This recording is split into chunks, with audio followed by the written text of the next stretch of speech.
Let's talk about pressing. Pressing in the modern game is the key to success. If you don't press, you're at a disadvantage. Manchester United of last year, one thing that, in my opinion, held this team back and put them at a disadvantage, and it's one area of the game where I've always felt if Manchester United were to improve it, they become a far better team. Pressing. You have to press in a cohesive manner. It has to be structured. You have to have players committed to the press.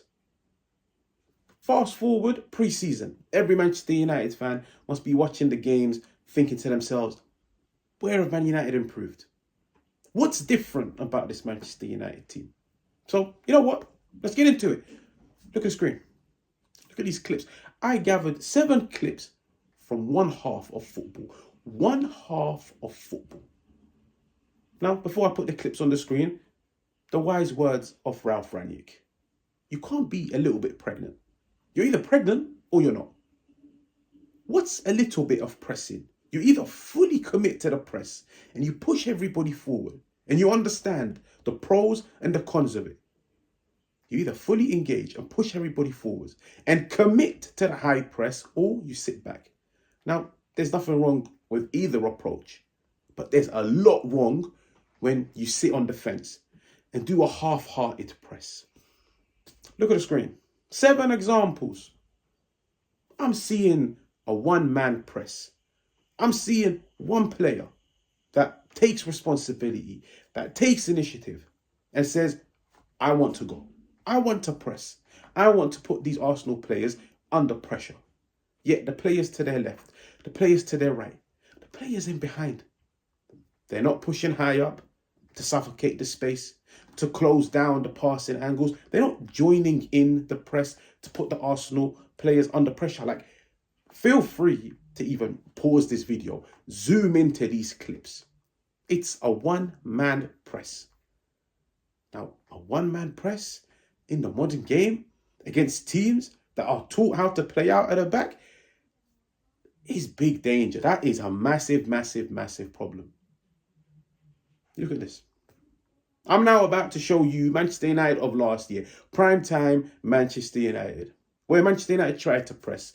Man United tried to press Arsenal down Arsenal's left-hand side. So what does that mean? That means Marcus Rashford, who's Manchester United's left winger, has to now shuffle across towards the right-hand side. Ben White is completely open. This is where the fullbacks are supposed to join into the press.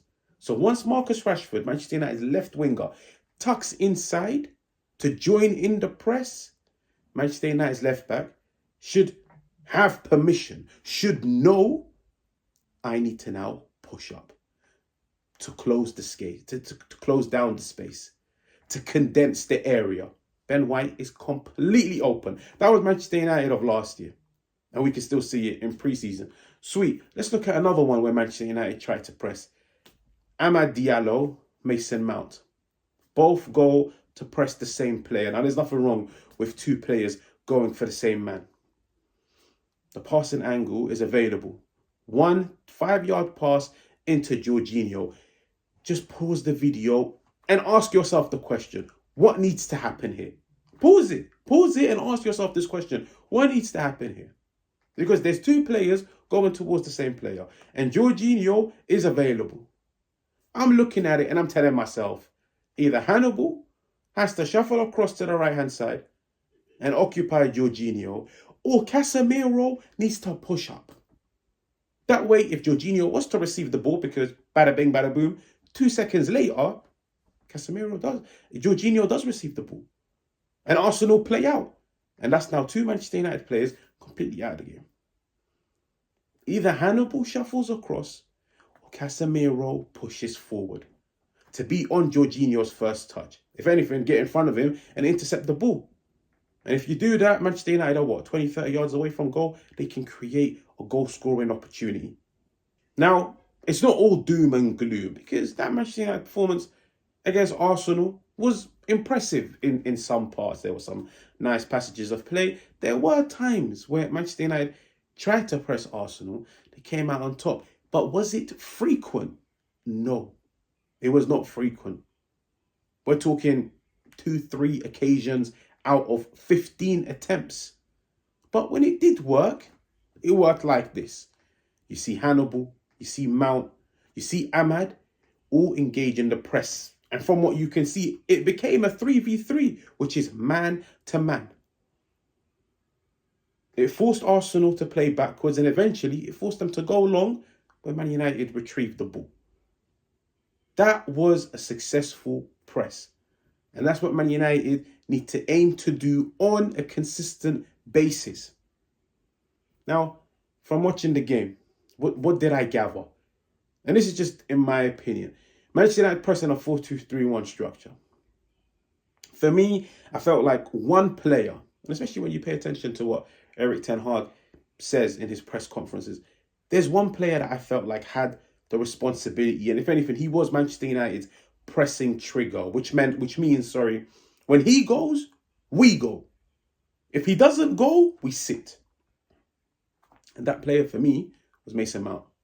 Because if you go back and watch this game, whenever Mason Mount went, at times his teammates would go with him.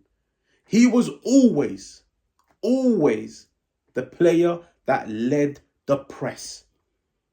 Now, at the end of the day, I don't know if he's been given permission, if he's been instructed to lead the press, or maybe it's just him. Maybe it's just him. He's tenacious, he's aggressive. He wants to get stuck in. He wants to get the ball back. But you don't do it throughout a 90-minute game off your own accord. In my opinion, it's an instruction.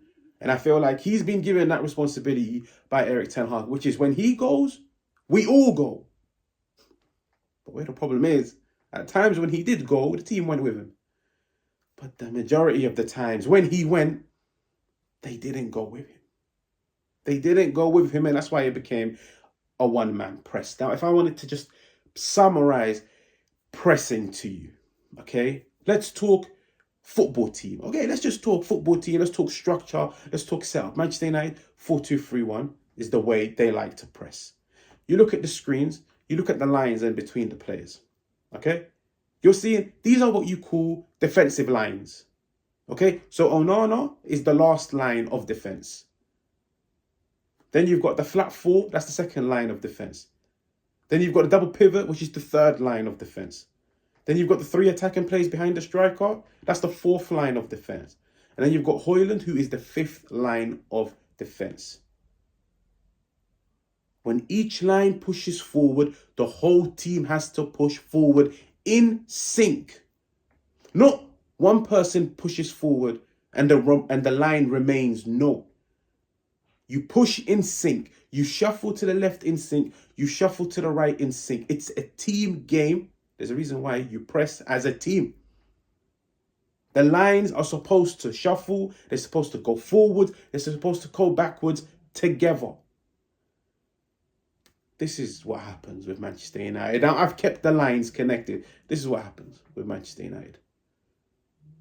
Players are all over the place. So when one player leaves their position and decides to push forward and their line stays back, the spaces are in the corners. The spaces are in the flanks. There's space in the centre. It becomes disjointed. It becomes unstructured. And on top of everything, it just becomes easy for the opposition to play around it. And at times, Manchester United against Arsenal were toying with Manchester United by playing around them. Manchester United need to figure it out whether they're fully committing to the press this year or they're going to sit back and try and counter teams. But anyways, if you're new, make sure to subscribe. Make sure to hit the like. Make sure to let me know what you think in the comments. And I'll catch you guys on another one.